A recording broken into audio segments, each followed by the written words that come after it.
আজি আমাৰ সপ্তম দ্বিবাৰ্ষিক অধিৱেশন ভেৰগাঁও জিলা কোচ ৰাজবংশী মূল যুৱ আৰু মহিলা সন্মিলনীৰ আমাৰ এই সপ্তম দ্বিবাৰ্ষিক আমি মূৰাদেউৰ আঞ্চলিক কোচ ৰাজবংশী সন্মিলনী আৰু স্থানীয় ৰাইজৰ পূৰ্ণ সহযোগত আমি আয়োজিত কৰিছোঁ। স্বৰ্গীয় বেউৰাম কোচ আৰু স্বৰ্গীয়া গোলাপী কোচ পুৰণি ক্ষেত্ৰত আমাৰ এই অনুষ্ঠানটো অনুষ্ঠিত হৈছে। আমি নথৈ আনন্দিত হৈছোঁ যে আমি ভেৰগাঁও জিলা কোচ ৰাজবংশী সন্মিলনৰ এটা বৃহৎ সংগঠনৰ দ্বিবাৰ্ষিক অধিৱেশনৰ দৰে এখন অধিৱেশন আমি পাতিবলৈ যে সক্ষম হৈছোঁ, আমি নথৈ আনন্দিত। আমি বহুত হেঁপাহত আমাৰ এই অধিৱেশন শুনি সকলো জ্ঞাতিক যে আমি আদৰিব পাৰিছোঁ। আমাৰ আশা আছিলে প্ৰায় 20,000 আমি অতিথিক আদৰিব পাৰিম বুলি, কিন্তু দুৰ্ভাগ্য যে আজি যিহেতু চিলাই দিৱস হোৱা হেতুকে আমাৰ কেন্দ্ৰীয়ভাৱে মংগলদৈ আমাৰ ইফালে ওৰাং বিভিন্ন ঠাইত আমাৰ যিহেতু চিলাই দিৱস উদযাপিত হৈছে, হয়তো আমাৰ কিছু জ্ঞাতিৰ আমাৰ আগমন কম হৈছে, তথাপিতো আমি 10,000ৰো অধিক আমি জ্ঞাতিক আদৰিবৰ কাৰণে আমি সক্ষম হৈছোঁ। সেয়েহে আমি খুবেই আনন্দিত আজি। আৰু আমাৰ আমন্ত্ৰিত অতিথিসকলো ইতিমধ্যে আমাৰ নিৰ্দিষ্ট আসনত তেখেতৰ সকলে অলংকৃত হৈছে, গতিকে আমি খুবেই আনন্দিত। আৰু আমি সকলোকে এটাই বাৰ্তা দিব বিচাৰোঁ যে আজি এই অধিৱেশনৰ জৰিয়তে এই অধিৱেশনৰ যিহেতু সন্মিলন মানে আমি ক'ব বিচাৰিছোঁ সকলো জাতি জনগোষ্ঠী ধৰ্ম নিৰপেক্ষ হিচাপে আমি সকলোৱে কি কৈছোঁ একতাৰ দৰে যে বান্ধ খাই আছোঁ, সেইটো বাৰ্তা আমি এই সন্মিলনৰ জৰিয়তে দিব বিচাৰিছোঁ। আৰু আশা ৰাখিছোঁ আমাৰ এই বাৰ্তা সকলো শ্ৰেণীৰ লোকলৈ যাব, আমাৰ মাজত থকা বিদ্বেষ ভাৱবিলাক আঁতৰ হ'ব, আমাৰ সকলোৰে মাজত মিলা প্ৰীতি আহিব। আমি মানুহ হিচাপে থিয় দিব লাগিব, মানুহ হিচাপে আমি সকলোৰে লগত সহায় সহযোগিতাৰে আমি কি কৰিব বাস কৰিব লাগিব, সেই বাৰ্তাটো আমি এই সন্মিলনী অধিৱেশনৰ জৰিয়তে আমি দিব বিচাৰিছোঁ। হয়, আজি দ্বিতীয় দিন হয়। আজি যিহেতু বিশ্ব মহাবীৰ চিলাৰায় আমাৰ কি আছিলে আজি জন্ম জয়ন্তী, সেয়েহে তেখেতৰ আমি প্ৰতিচ্ছবিত আজি আমি কি কৰিলোঁ মাল্যাৰ্পণ কৰিলোঁ, পুষ্পাঞ্জলি কৰিলোঁ। দ্বিতীয়তে আমাৰ আছিলে আমাৰ সেই যিটো মাল্যাৰ্পক আছিলে আমাৰ টকানকাটাৰ নিবাসী সমাজসেৱক তৰুণ চহৰীয়া, তেখেতৰ সময়মতে আহি আমাৰ অনুষ্ঠিত কৰিছে। দ্বিতীয়তে আছিলে আমাৰ স্বজাতীয় সাংস্কৃতিক শোভাযাত্ৰা আৰু উদ্বোধক আছিলে আমাৰ BTCৰ মনোনীত পাৰিষদ হেমপ্ৰভা দেৱী, তেখেতে আহি আমাৰ সুন্দৰভাৱে আমাৰ সাংস্কৃতিক শোভাযাত্ৰাটো উদ্বোধন কৰি পৰিচালনা কৰিলে, তেখেতলৈ এই হিচাপত আমি ধন্যবাদ জ্ঞাপন কৰিছোঁ। তাৰ লগে লগে আমাৰ মুকলি সভা ইতিমধ্যে আমাৰ অনুষ্ঠিত হৈ আছে, আৰু মুকলি সভাৰ মাজতে আমাৰ ভেৰগাঁও জিলা কোচ ৰাজবংশী সন্মিলনীৰ যিখন মুখপত্ৰ শুক্লজ্যোতি, ইতিমধ্যে শুক্লজ্যোতিও আমাৰ উন্মোচন হৈ গ'ল, আৰু আমাৰ মুকলি সভাৰ বাকী পৰৱৰ্তী কাৰ্যসূচী আমাৰ চলি আছে বৰ্তমান। হয়,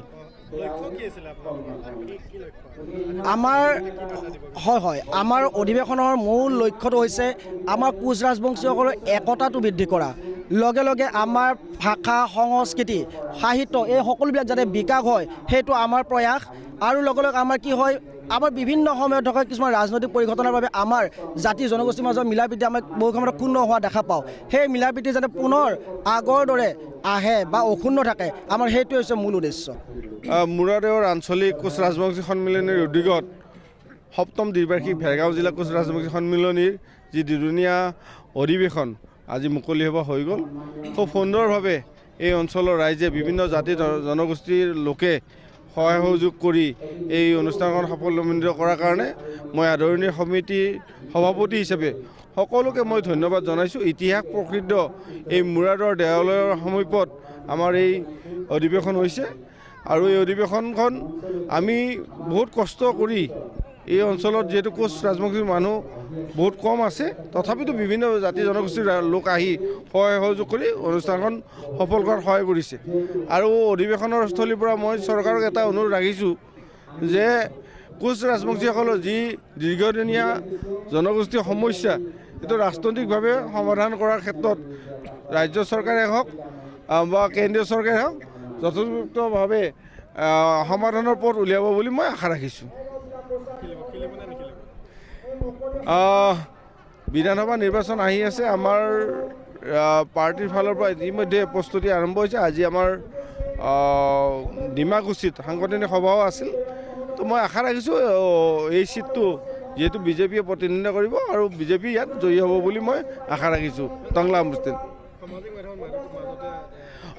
প্ৰচাৰ মাধ্যমত চলি আছে, যিহেতু মই কেইদিনমান আগতে যি পৰিষদীয় নিৰ্বাচন হৈছিলে, এই নিৰ্বাচনত প্ৰতিনিধিত্ব কৰি মই জয়ী হৈছোঁ। এইটো দলীয় সিদ্ধান্ত, দলৰ ইচ্ছা, দলে যদি মোক পঠায় তেতিয়াহ'লে নিশ্চয় মই আগবাঢ়িম, আৰু যদি দলীয় সিদ্ধান্ত এইটো আমি নিজে বিজেপিত প্ৰাৰ্থিত্ব খুজিলে প্ৰাৰ্থিত্ব নাপায়, ইয়াত যিহেতু বিভিন্ন পৰ্যবেক্ষণ হয়, তো দলে যদি উপযুক্ত বুলি ভাবে, যদি দলে যদি মোক কয় তেতিয়াহ'লে নিশ্চয় আগবাঢ়ি যাম। এইখিনি কি ক'লে নিৰ্বাচনক লৈ আমাৰ যিখিনি সাংগঠনিক কাম কাজ দিছে আমাৰ ৰাজ্যিক নেতৃত্বই সেইখিনি আমি কৰি আছোঁ আৰু প্ৰস্তুতি বুলি এনেকুৱা কথা নাই বিজেপিত এটা নিৰ্দিষ্ট মাধ্যমৰ মাজেৰে কাম কাজখিনি চলি থাকে আৰু যিখিনি কাম দিছে আমি নিশ্চয় কৰি আছোঁ হয়